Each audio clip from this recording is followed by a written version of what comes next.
We're joined now by West Carteret girls basketball coach Lindsey Howell. Thanks for being with us. Yeah, no problem. She's number 2 in seniority in the county. She's 13th year. Did that jump up on you real quick? Yeah, well, I mean, when you're teaching, it all kind of adds up pretty quickly, but yeah. You're about, what, halfway done?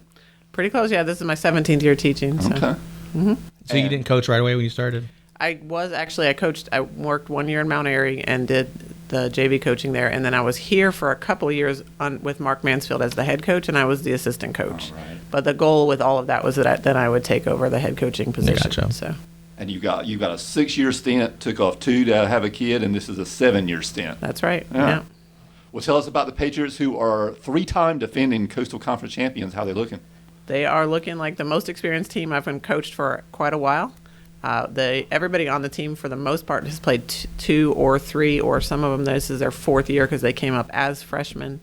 A couple of years ago, we just lacked a lot of seniors, and so we brought a lot of freshmen and sophomores up, and it was a little bit of a growing pain. I think Crotan's kind of probably looking at similar things right now, but it pays off in the end because they come out of it with a lot of experience, and you got a lot of girls that you can really lean on and trust at the end of their careers. So that's what we're looking at this year. When they know how to play with each other, they've been playing, together for a little while.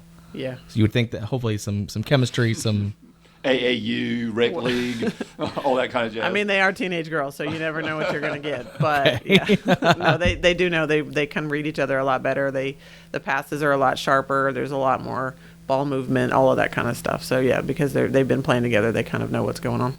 Yeah, we ran previews, girls basketball previews in the the weekend paper. And I think that was the first time in many a year that Lindsey said that we're not young. Yeah. The last few years it's been we're young. Yeah, well, we in the last 2 years we've had one senior each year, and that's Wow. unusual. That is unusual. Yeah. And just keep reloading. My gosh. Well, and then we have, then our volleyball team and our boys basketball team 2 years ago had like 10 seniors. Our volleyball team this year has 10 seniors. So Right, the wrestling team's all seniors. Like I don't know, it's what's going on at West Carteret, but we just have these cycles of players. Yeah. So yeah. Yeah, apparently the senior class is not just a big athletic class, it's a big class at West, right? It's the biggest class. I think maybe our freshman class is bigger, but it's the biggest class in quite a while. And then the athletes, especially the female athletes in our senior class, are just outstanding. Yeah. And you've got 3 in your rotation that you'll lose, is that right? Yeah, 3 or 4. You've got Skylar Setzer, Ella Graham, Sam Huber. Sam Huber, who will not be playing this year because she's got a torn ACL from soccer season in the spring. And that's the biggest story going into the year is you're bringing everybody back except maybe Sam. Yeah, we're planning to play without her, but we're hoping that she's able to make that recovery. But I mean, just timing-wise with ACL injuries, it's going to be close to see whether she's able to recover and come back and play with us or not. Certainly, we're not expecting her for the pre-conference season, but hopefully we can pick her up in the conference season and see if everybody's gotten better at the defense and everybody's kind of working together, and then we can add Sam and her defensive presence in there. That puts us just at a much stronger position. Yeah, you mentioned defense. Maybe if you go to Max Preps, and we were talking a lot about how much Sam Huber matters, and you say, oh, she only averages 7 points a game. Yeah, she's on your third leading scorer. What's the big deal? Right. She's got the shout out to old school West. She's got the Blair Pierce game where it's like across the board. It's yeah. like eight or nine in every department. And Sam wasn't just good defensively for Carteret County. She was good for the state, for the country. She was second in the 3A division. She was 6th in the state. She was 41st in the country. Anytime you're averaging plus 7 steals, you're doing pretty good defensively. Oh yeah, and she turned a lot of those into points, or we were able to turn a lot of those into points. So that was definitely to our advantage. And we've talked about it before, but we tend to have a low scoring game, and so every steal that turned into a point was to our advantage.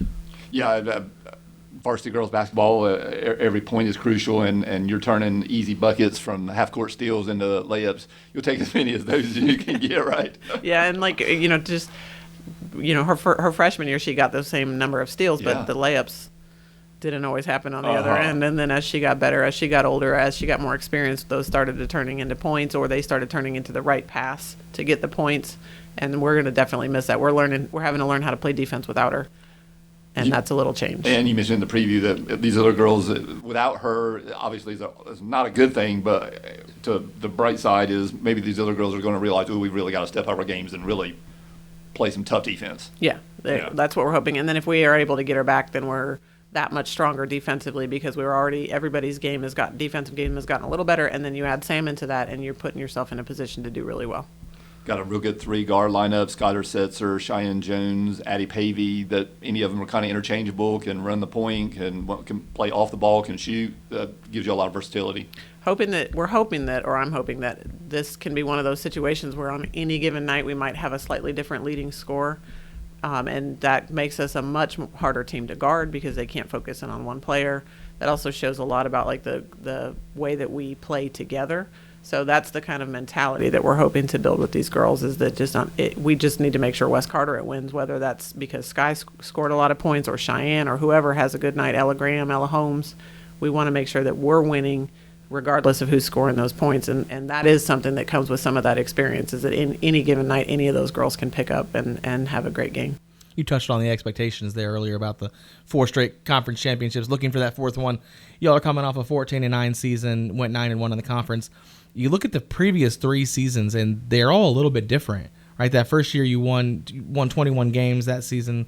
The next year, 2 years ago, you go 12-12, kind of a 500 year. Still get the tie for the conference championship.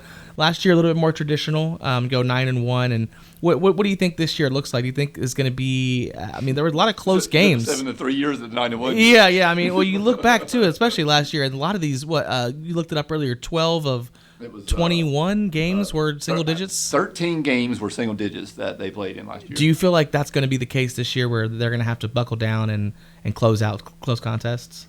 We have to be able to do that because that is how it's gone in our conference, and not just in all 3 years that you're talking about. Like, it's always close. It's been like that the whole time. It's been like that Gotcha. the whole time. Don't read too much into 9-1, right? Yeah, I mean, yeah, and you know that year when we won a lot of games, though, that was a graduating senior class, and then the next year was this group of seniors, their freshman year. So again, that goes with like the experience, and each year they've gotten better. Each year we've been able to kind of pull away from people a little bit better, but it's just the nature of this conference is that we have really close games, and they tend to be low scoring, and so every single bucket matters, every single defensive possession matters. So we're trying to make sure that we're continuing to build on that success. Hopefully we can extend some of these leads out, because I don't need the gray hairs that come with those close games. Talking to Lindsey for the preview, we were trying to compare what the Coastal Conference is like in the varsity girls basketball, and kind of like soccer. I mean, score a couple early, and then you set yourself up for a good night, right? You might, yeah.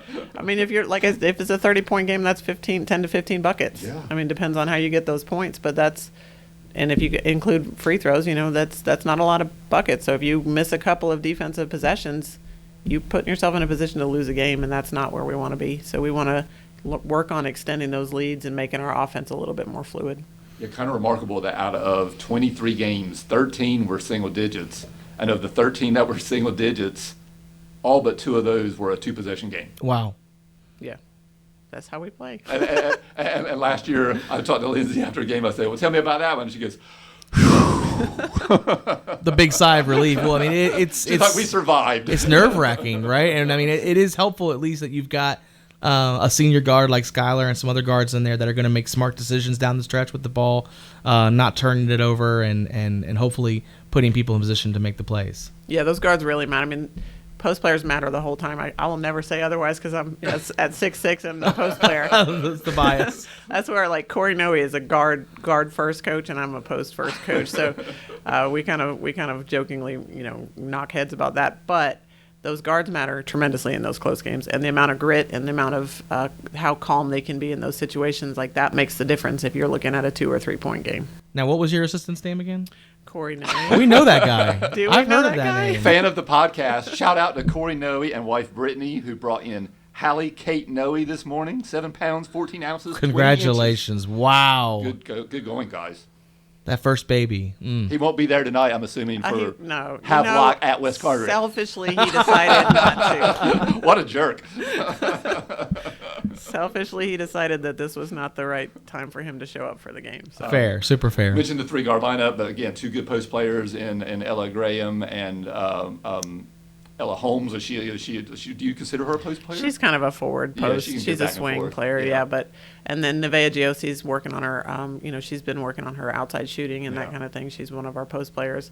The other senior that we didn't mention was Maddie Steidel, who's our tallest player, but she's a post She player as shoots well. outside some though, right? She does, and Yeah. she's really she gets really on the spot when it comes to like those putbacks. I mean, she's pretty automatic with those points. So she's been doing well this summer in this preseason. Chuck. Oh, go ahead. No, go ahead. Loaded roster, everybody's back, but you brought up a freshman, and you say in the preview you said if I bring up a freshman, she's going to get on the court. Yeah, we try not to bring freshmen up if they're not going to play, because the biggest thing for freshmen is learning how to play at the speed that they need to learn how to play at. So that's, that might be working with the JV and going from middle school speed to JV speed, or if they're ready for it, we move them up to the varsity, but we definitely want them to play. She has a game similar to Ella Holmes.